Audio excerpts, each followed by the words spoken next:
All right, welcome. It's Indisputable. I'm your host, Richey. We got a lot on the agenda today. Breaking down news of the day. My contributor is Farron Cousins, host, Ring of Fire. And in the bullpen, this is going to be interesting. We have Peter Pishke, commentator Young Voices, talking about the problems of being woke in corporate America. This really just gets on his nerves, and he's standing up for the big guy, the corporation. Should be an interesting debate. Top story of the day. An officer, a corrections officer, decided to mock the deadliest racially motivated massacre in the history of this country against black people. Let's put up the graphic. Let's put up his Facebook post, because I want to show you how insane this is. On May 14th, as you remember, a white supremacist, Peyton Gendron, fired 50 rounds outside and inside of Top Store, killing 10 people, injuring 3. 11 of the victims were black. This guy thought it was funny. He's an officer, remember. He thought this was funny, so he posted a meme about it. His name is Greg Foster, and his Facebook post says, and I quote, "Too soon, ? This should weed out some Facebook friends, smiley face." And the picture says, "Clean up on aisle 3, no wait, 4, also 7, 9, 12, and 13. And then his Facebook friends, who obviously are also racist as hell, put the graphic back up for me. They decided to laugh at this, the greatest massacre, the most carnage ever created for a racially motivated crime in this country against black folk. His friends are Chris Monin. Chris Monin thought it was funny. His other friend, Sarah Lukowski, Sarah thought it was funny. Lee Al thought it was funny. Brandon Houston thought it was funny. Ken Tarbox thought it was funny. Ron Crane on Facebook thought this was funny. Let me be very clear. Not only is it not funny, it's adversarial to every ounce of decency. It is a complete opposite of humanity. It is depraved indifference. But this officer, who has cheerleaders, decided to post this racist and insensitive message. Let's put up another image of him in all of his Facebook glory, all right? And remember the mugshot of the killer, the terrorist, Peyton Gendron? All right, that's the face of terrorism in this country. He will not be called a terrorist by most because he's in fact a white male. A New York corrections officer is facing termination for posting a meme on Facebook mocking the Buffalo mass shooting victims. Greg Foster II has been suspended without pay after he posted a photograph of a Tops Friendly Market store with the caption, "Clean up on aisle 3, no wait 4, also 7, 9, 12, and 13. Too soon, ? This should weed out some Facebook friends." Foster wrote with a laughing emoji at the end of the sentence. At least 7 people reacted with a laughing emoji before the post was removed. Screenshots of the post and the reactions have circulated on social media. Some are urging the public to file complaints to state correction officials. All right, so let's get some background here. The New York State Department of Corrections and Community Supervision said the despicable post does not represent the morals and values of its staff and violates multiple department rules. Foster will be fired, and the state agency has launched an investigation to identify and discipline any staff who may have engaged with the posting, officials said in a series of tweets on Tuesday, May 7th. Now remember, likely some of his colleagues also decided to say, yeah, this is funny. Black people dead, white supremacists killed them. Oh yeah, this is absolutely funny. And remember, they work in law enforcement. They work in law enforcement. Now, here's what needs to happen to the New York State Department of Corrections. If you're serious about this being antithetical to the culture of your community and to your industry, then that means you will launch an investigation into this officer's conduct previous to this Facebook post. You will now take the complaints that he has had filed on him seriously previously. Oh, I guarantee you, this officer has a series of complaints. You will also make sure that you start a comprehensive program to eliminate those who are subscribers to white supremacy ideology in your ranks, because they are there. This officer does not exist in a silo. He's part of an actual ecosystem, a social dynamic, a cause and effect. You won't get away with just throwing him under the bus. He deserves to be there, but his friends do too. All right. Farron, thoughts? Well, I think in a situation like this, you're always gonna have people that make horrible jokes about horrible things that happen. But with this guy in particular, that one line right at the end, this should weed out some Facebook friends. That to me, if you're kind of looking for intent in this particular instance, there's your intent, right? That is the stated point of all of this. He knew exactly what he was doing. He knew exactly what kind of message he wanted to send to his friends and followers. And basically to me, it says like, okay, yeah, this will get rid of some of the people who I probably don't want to be friends with because they don't agree with me, that haha, this is actually something that's pretty funny, instead of a very serious indictment of how bad racism has become in modern America. That's what he's attempting to do here with that line. Like, this should weed out some Facebook friends. That again, that line just gets to me because it tells you everything about it. This was not just a bad joke. This was intentional. This is the message he wanted to send, and he succeeded with it. And what worries me the most here is the fact that, okay, if he gets fired from this one corrections facility, is he gonna go and become a corrections officer at a private prison? You know, one of those many things popping up all over the country. Is he just gonna move to a different state? You know, go into a different system like we see police officers do constantly. Right. I mean, that unfortunately is what is most likely going to happen with this man. So no real consequences. Typically, you know, we gotta wait and see, obviously, but I don't expect him to learn a lesson from this. I don't expect him to reflect on what he's become personally. He's probably just gonna move on to the next job, probably at a place where they look at things like this and they say, hey, you're one of us, come on in.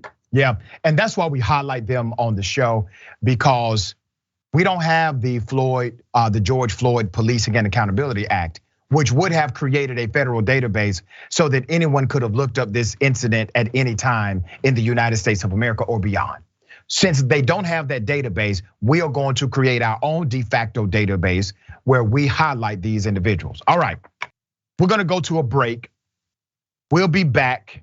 It's indisputable, stick and stay.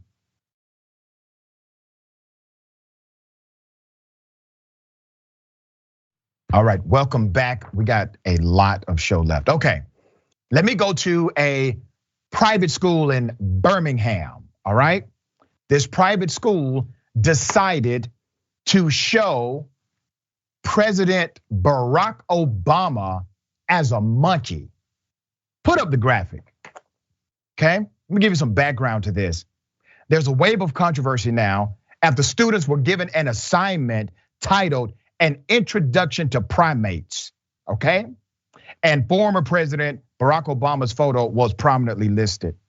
So earlier this month, during a biology class lesson, an assignment was passed out to students instructing them to pick from the gallery of photos labeled apes, monkeys, and lemurs. And there in the second row is former President Barack Obama. Let's put up a picture of the school. Okay, the school is known as Roper School. It is the oldest K-12 school for gifted children in the United States of America. The Birmingham private school claims it prides itself on diversity and an alternative education that costs basically $30,000 a year. Let's put up the graphic again of the lesson that they received. That's what your $30,000 is getting you in the oldest gifted children program in the country, okay? Here's what the Roper School said in a quote. "We are aware the lesson taught and continue to review the incident. We are not providing additional information out of respect for the privacy of our community members." They're talking about white people, okay? Right, white power structures need to be protected here. White people are involved. We need to protect white people. So that's their community. They're not concerned about the community of adversely impacted children. And by the way, black children are part of this program. Black parents are affiliated with this program. Black administrators are connected to this program. They're not concerned about them. They're concerned about protecting the status quo, the actual power structure of programs like this, all right? Fox 2 also obtained a letter that was sent to the parents, all right? So they did kind of address it. Here's what it said. The worksheet was taken from a highly regarded university. That's what they said. They're blaming it on a highly regarded university website and assigned in a high school biology class. The letter said in part, "On behalf of Roper School's leadership, I would like to acknowledge the disturbing racial offense contained in this worksheet and sincerely regret its use and the harm it caused." Can I remind everyone that this was an actual assignment that had to be downloaded by an administrator or educator, had to be looked at, reviewed, vetted, and then actually assigned to students? So you mean to tell me that your program of gifted children, that you do not have gifted administrators, that you do not have gifted teachers? As a matter of fact, your teachers are quite silly. Your teachers are ridiculous. Your teachers are adversarial to actual education. You have a deeper problem than just this one assignment. And in your own explanation, you throw a mystical, unknown, unnamed university under the bus. A highly regarded university did this to us. Highly regarded. Long as I say highly regarded, that means white. A white college that well respected did this. Now, damn it, we're not going to violate our community members by letting you know the truth. There's more. The school is offering counseling to students affected by the assignment. How big of them? And they'll continue training staff to educate on racial bias in the classroom. The letter also stated that the teacher has taken responsibility and admits to not properly vetting the resource. It did not state where exactly the assignment was obtained. Yes, it was obtained from a highly regarded university. Educator has taken full responsibility for this, and we are going to train them not to refer to black people as monkeys. All right, what else do you want? If you have to create a training program so that your teachers do not teach that black people are monkeys and apes, you're way past programming here. You're way past the spectrum of implicit bias or unconscious bias. This is absolutely hyper aggressive bias. Let's put up a picture of the head of school. There he is. David H. Feldman. He's the person in charge. He's the guy protecting everything. Now remember, conservatives want you to think that critical race theory is the worst thing in education in America when it's not even taught in K through 12 education. Here's the problem. It's not that critical race theory is not taught. It's the fact that it should be taught. And the reality is these educators who not only submitted this as an assignment, you see the culture of protection around this enterprise of neglect and racism. All right, really pisses me off. I'm a former educator in high school, and I don't understand how anyone would remain on staff, my dear brother, after doing something like this to kids. All right, what are your thoughts? Well, you pointed it out beautifully there. There's no way this was just one single individual failure there. There's a chain, especially when you're talking about a very, $30,000 a year private school. There is this chain of command. Typically, individual teachers aren't just coming up, oh, let me get on this university website, download this, here's your assignment, especially not in a school that prestigious. So there's likely somebody that creates the curriculum for the grade. So there's one person, at least, that we know of. Maybe it's a teacher, maybe not, but there's one person. Second, typically in instances like this, the teachers do not print out their own materials. The materials are printed out, you send them down to the, whatever department in the school to do that. So at least two people at that point would have seen that this happened. There's likely another 1 to 2 people, depending again, if they have an individual putting together the curriculum. So you're talking minimum of 2, probably 3 to 4 who saw this, looked at it, understood what it said, and said, okay. Because let's also not forget, if this was an assignment, the teacher had also had a copy. That's right. So that they knew, what the answers would be. Yeah. And that actually is the copy that I'm curious about. Yeah, what's the answer key? Exactly, what did they put? Because they had it on there, they had to have had the answer key ready to go for the homework that was gonna come back the next day. What did that answer key say? And I'm sure we'll never know that. I'm sure it probably has disappeared by now, but this is very telling. It's telling on the school, it's telling on the administration, it's telling on everybody along that chain of command. And if this did in fact come from an actual college, as they claim, a highly regarded university, which university? Because we need to know that as well. That we need to find out who is also teaching this horrendous lesson. And parents, if you're sending your kids to the Roper School, I think you ought to know your $30,000 is buying your students lessons that are copied and pasted off the internet. Right, and listen, man, it's a damn lie. They didn't get this from some kind of highly regarded university. What highly regarded university would have that kind of simple ass ridiculous assignment on their website anyway? That the story is just convoluted and ridiculous.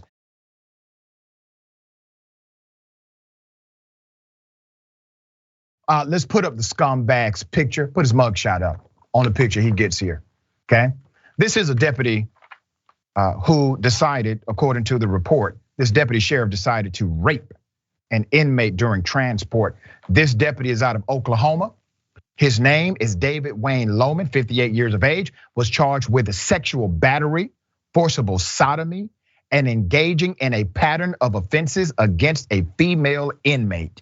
Let me give you the background to this. On April 12th, 2022, the Canadian County Sheriff's Office requested state investigators after allegations of sexual assault by a female who was being transported by Lohman. They requested an investigation. The unnamed inmate said that on April 7th, she was assaulted 3 times at 3 different locations, according to the Bureau. Now, this is probably not his only time doing this. So this deputy was on transport assignment. All right, this is typically part of his job. And on this assignment, he transports female inmates. He transported a female inmate. The Canadian authorities hear her story and they decide to ask for an investigation into the allegations, right? The investigators looked into the claims and arrested Lohman last week. He was booked in jail. His bail was set at $25,000.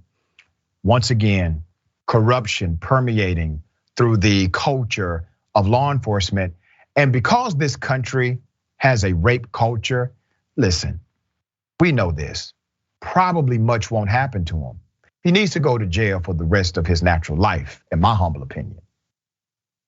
But they will figure out a way, because he is actually a post-certified officer, which means he was supposed to be charged with violation of oath of office. Remember the rule, and I've told you this for a while.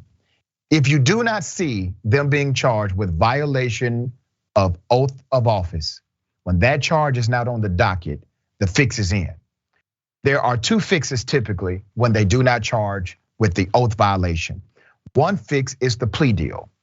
The second fix is for them to drop the more serious charges, and they will allow the perpetrator to go to court on the less serious charges, or perhaps get those charges dead docked, which means, in effect, these charges become null and void if the officer does not engage in this conduct in the future. I've seen it done routinely. That's why a lot of people don't like the police. It's not because corruption exists. Corruption exists on some level in every industry. It's because these corrupt actors tend to get away with it, but not at Indisputable. All right, Farron, thoughts here. This unfortunately is far too common, especially with female inmates. Yeah. We see the levels of abuse, the levels of, sexual assault that they suffer at the hands of both, male and female guards at some points. But this is just a further indictment of that. We do such a poor job actually taking care of and looking after people that are in custody that things like this are able to happen. And it's almost as if the system is designed that way, right? Once you get taken into custody, there's a couple cameras here and there, but those cameras are not for the inmate's protection. Those cameras are basically to just make sure you don't run away. When the bad things happen, there's no cameras. There's rarely cameras in that instance. And if you're transporting prisoners, there ought to be cameras all over that bus, not to protect the driver, but to protect these inmates from incidents like this happening. Same thing with the prisons. Every step along the way, we need accountability. We need video evidence. And it almost, when you look at something like this, okay, then what needs to happen is we need to have, not another officer in these transports. We need to have a lawyer. We need to have a lawyer not connected, to the police. So I'm not talking about a state prosecutor that works with these guys every day. I'm talking about go out there, find some lawyers who are willing to donate their time to act as chaperones, essentially, to make sure things like this do not happen in the future, because this is just one that we know of. And if people think this is the only time this has ever happened during a transport, you are kidding yourselves, because for every story we hear about, there's dozens that we'll never know about. You hit on something really, really key. And I would like to echo that sentiment that we need greater transparency. Having cameras is one thing, but there are citizen advocacy groups that would be willing to become accountability partners with law enforcement, get trained. You can even deputize them under certain rules of the sheriff in that particular jurisdiction. But obviously, we cannot act as if individuals who are going through a temporary period of incarceration that somehow their humanity has been revoked. So we will always champion their humanity, their right to exist. And if they've made mistakes, I've made mistakes. You've made mistakes. Everybody watching this show has made mistakes. Mistakes do not disqualify you from your humanity. All right, we got more on the other side. It's indisputable. Stick and stay.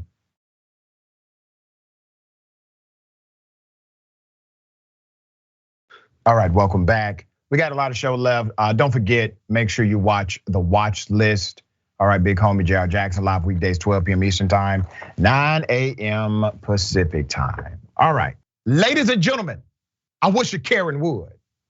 You want to call the police on them for having a barbecue on a Sunday? I feel free. Back off! I'm going to tell them there's an African American man threatening my life. Doesn't matter why.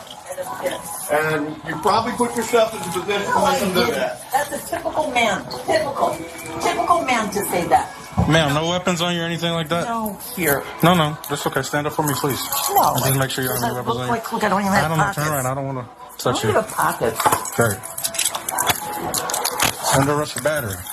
I didn't do any battery. No, when you spit on people, that's battery. No, I did not. Listen, he verbally abused me. Well, that doesn't give you the right to spit on him. That's what. You verbally abused me as soon as I got here. That spit on you? No. You're under arrest for battery. No, yep, hurts. definitely doing that. That hurts. Yeah, they're handcuffs. They're not for comfort. Can I take my purse? Absolutely. Come on. Oh, let's go. please don't. No, Oh, don't no, you're hurt definitely me, going to jail. Let's go. Walk.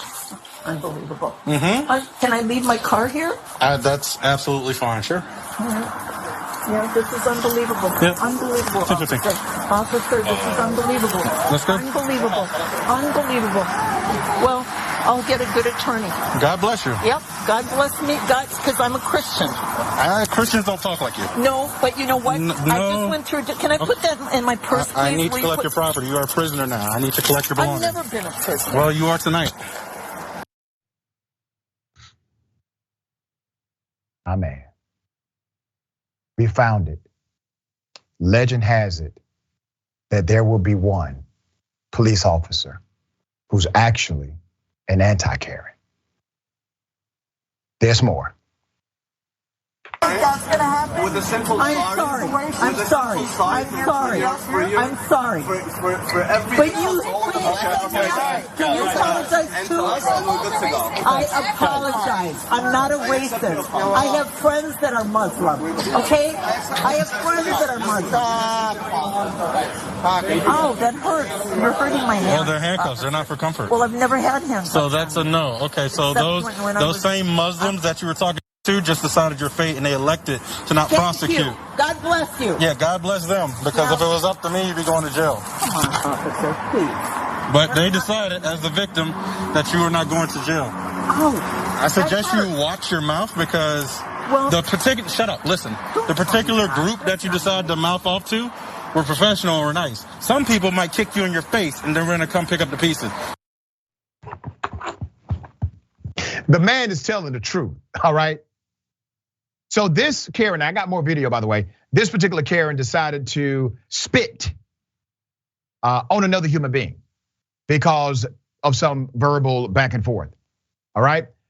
The individual or individuals that she did this to decided to say no to pressing charges.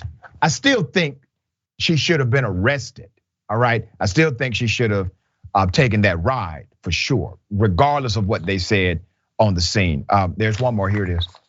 You don't know what he did to me. You don't have the right to ask me how to talk to you when you're disrespecting people. He disrespected me first. Literally spitting on people. Gather your belongings, count your blessings, and leave. Listen, I'm a Christian. Yeah. Well, you need to look that up. And I go to Calvary Chapel. You need to. Right. That's concerning. Yeah, very concerning. Yeah, we'll talk to Pastor Doug. I will actually. Right. I will talk to Pastor Doug and let him know how you feel about Sunday. different religions. Sunday for church. Okay, for sure. Okay. Yeah. 11 a.m. All right. Good night. All right. Good night.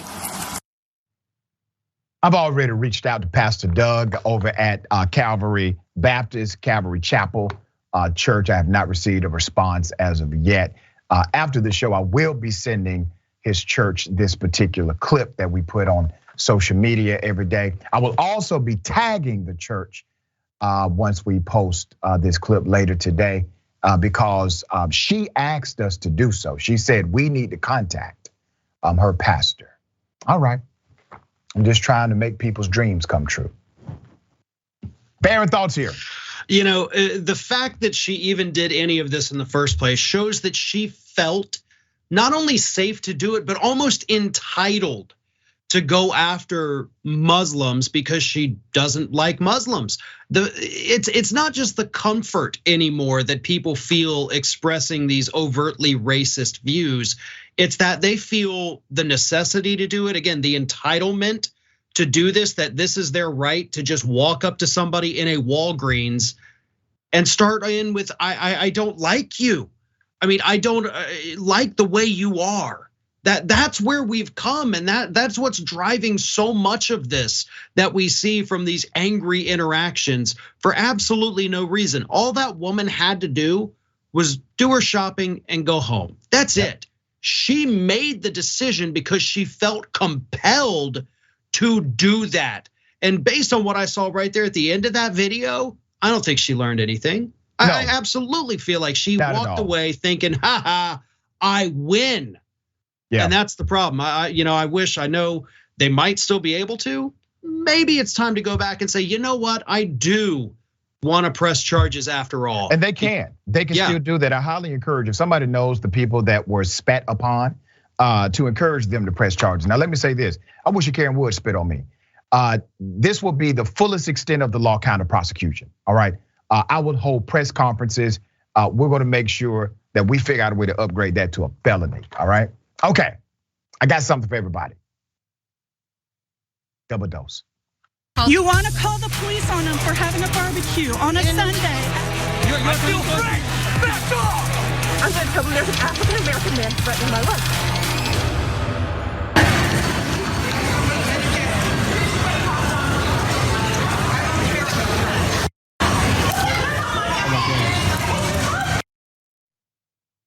Let me show you what led to this. Here it is. What are you talking about? You don't go somewhere?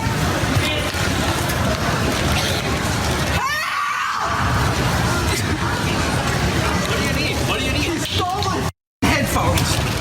Mr. Jockey just said, you stole my headphones. If you don't stop her, I am gonna call the police. Madam Jones.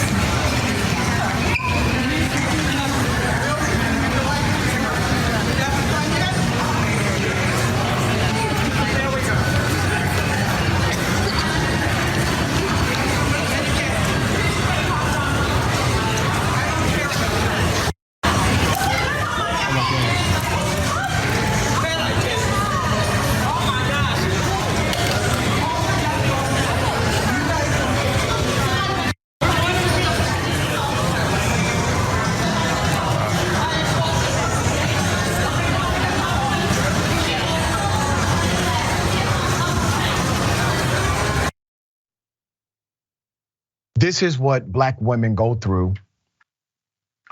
And I want to show you something in this story. The Karen physically attacked a patron who happens to be a Black female. Physically attacked her. Everybody saw it. It was in clear and open view. Before doing that, she threatened this individual, tried to physically stop her movement. She said she was going to call 911. That's fine. That's your right. Call 911. But physically assaulting this young Black female is not within your legal authority. But she did. And I don't believe, obviously, that she stole a damn thing. I don't think the Black woman stole anything. So we're still trying to get more information about this. But I want you to remember what happened at the end. After this Karen assaulted the Black woman, you literally had TSA agents right there who were Black, who allowed this Karen to simply keep walking as if nothing happened. That's a problem for me. Now that's a loss for the culture. We're not winning when things like that happen. There's a physical assault. People see it, you got witnesses, you have cameras galore, and you literally have authorized individuals who can make an arrest, who decided to just let it go. I got a problem with this. Okay?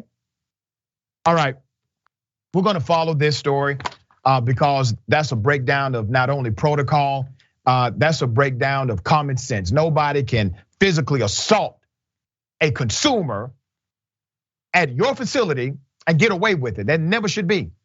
All right? Okay. Farron, thoughts here. You know, that's exactly the kind of behavior that should land somebody on that no-fly list. Yeah. When you're assaulting somebody inside of an airport, that is obviously the jurisdiction of the TSA. That's the jurisdiction of the airlines who can make these determinations. You can't be on our plane ever again because of your behavior.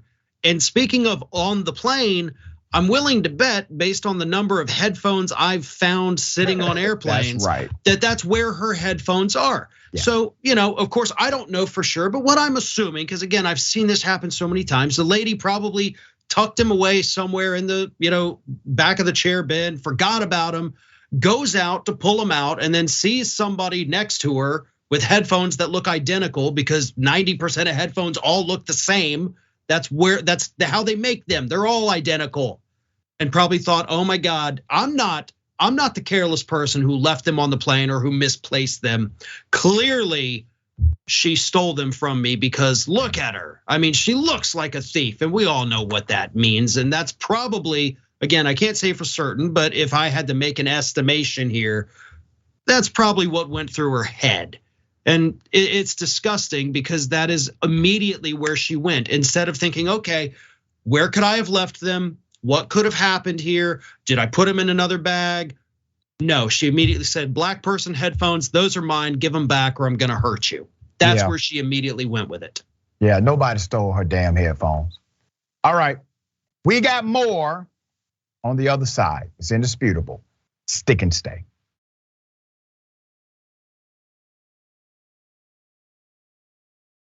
All right, welcome back. We got a lot of show left. I'm gonna read a couple of comments. Lynn, after Karen said, I'm not racist, I have Muslim friends, I waited for her to add, I don't see religion. Right. Bernie the Kiwi Dragon, hi Doc and Farron. Remember the guy who was accosted by Central Park Karen? I read that he has a bird watching series with Nat Geo. Good for him. All right, and Twitch. Heaven help me 99. Good cops and good people gave her mercy. She should be grateful and shut up. Yeah. All right. I knew this would happen. A GOP gubernatorial front runner has declared he no longer wants one vote, one person. Literally, he no longer wants that in his state. This is such an interesting story. Let's put up his picture full mass. Former Parker Mayor Greg Lopez, who holds the top line on the 2022 Republican primary ballot, says Colorado should create an electoral college system for electing candidates to statewide office. Okay, let's talk about the impact of this state proposal that would eliminate one person, one vote. The plan, which would be the first of its kind on the state level, would give far more voting power to Coloradans in rural areas, conservative counties, and dilute the voting power of those in Colorado in more populous urban and suburban areas. Even as turnout numbers vary over time, the sheer number of rural conservative counties would create a built-in advantage for Republicans. Those in Colorado have elected just one Republican governor in the last 50 years. So if this actually works, which by the way, they are dead as serious about doing this. If this actually is implemented, if they're able to get it done, it would guarantee Republicans would win for 50, maybe 100 years at that level. There's more background. NBC 9 News analyzed how the proposal would work in lieu of details on the plan, all right, from the actual campaign. 9 News sorted the 2018 county turnout percentages in the gubernatorial race and sorted them into equally sized tiers as possible, assigning 11 electoral votes to the highest turnout tier, 3 electoral votes to the lowest turnout tier. Under Lopez's plan, the governor's race would have been a runaway win for Republicans who lost the actual race by double digits when each vote was weighed equally. That should come as no shock. What are they doing? They are figuring out ways to manipulate laws in order to stay in power. That's what they're doing. Now, while I stand completely against this anti-democratic method, you have to wonder, when in the hell will Democrats get creative and do something? This is creative. Evil, yes. but creative. Now, I didn't even know this was an option until I researched this story. To transform your state electorate so that you, as the conservative and minority party in that state, could retain power virtually forever. Lopez was clear that his goal was to stop the citizens of Colorado from being equally counted. He's not hiding from this. He said, and I quote, "It's not about one person, one vote," Lopez said at the May 15th campaign stop. "It's about true representation." That was his exact quote. And the man is a competitive candidate in Colorado to be governor. Listen, this is what we're fighting against. This is the level of corruption. The corruption has become so normative, nobody's hiding it anymore. They're not hiding this. He's telling you, no, I'm not for one vote, one person, one vote. That's not representation. I'm for the Electoral College. You know how crazy the Electoral College is? Out of all of the countries that America has colonized by force, you know what they did not give them? An Electoral College. You know why? Because those countries would have never bought that garbage as democracy. That's why.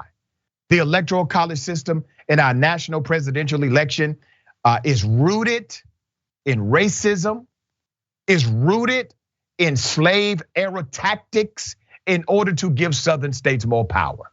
That's it. All right, Farron, thoughts on this? You know, what terrifies me about this is that you have other states as well, Texas, Georgia, Florida, where I'm sitting right now. They're gonna look at this and they're gonna watch it intently. Because if this is something that if Lopez wins and he's able to do, just like with every other Republican idea that starts at the state level, if he has success, you're gonna see this pop up in every state across the American South 5 months after he does it, within 5 months. You know, again, Texas, Louisiana, Mississippi, Alabama, Florida, Georgia, North Carolina is a state where Republicans could definitely benefit from. Ohio, Pennsylvania, just all over the place. They're gonna start moving to this because they know this is a way we can secure power. If we delegate this number of electoral votes to these tiny populations, limit what the high population areas that lean Democratic everywhere in this country, limit what they can do, we can have pure Republican rule for eternity. You know, at least for my lifetime, your lifetime, everybody watching this, will be long gone before the demographics have shifted enough in this country to finally end that Republican rule. It's always a slope. There's always this slippery slope with them, you know, these little test cases that they do in one state, and when they get the success, boom, it's everywhere. We've seen it, God knows how many times in the last 6 months alone. This will be the next one, and this is the one that could truly reshape the United States as it exists today. In a significant way.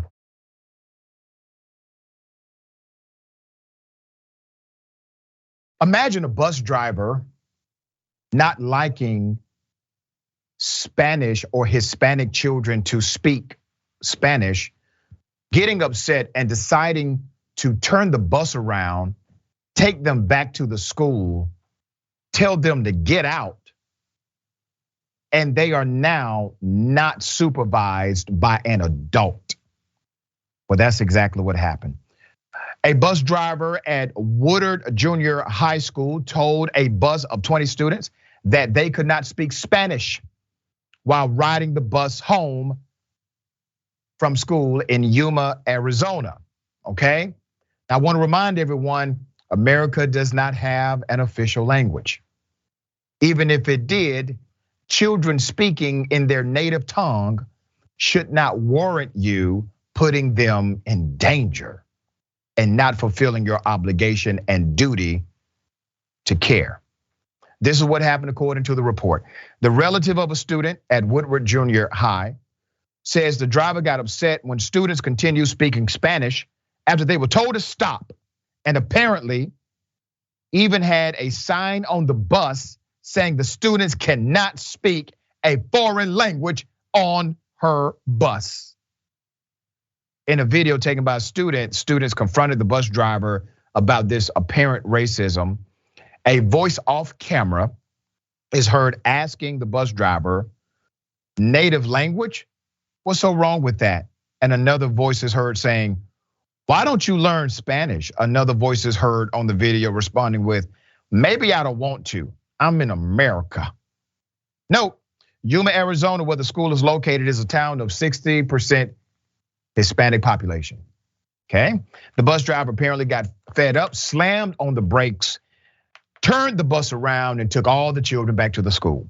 The bus driver in question allegedly rerouted students back to the school instead of the bus stop to get home, leaving parents in the dark about the whereabouts of their children for 20 minutes or more.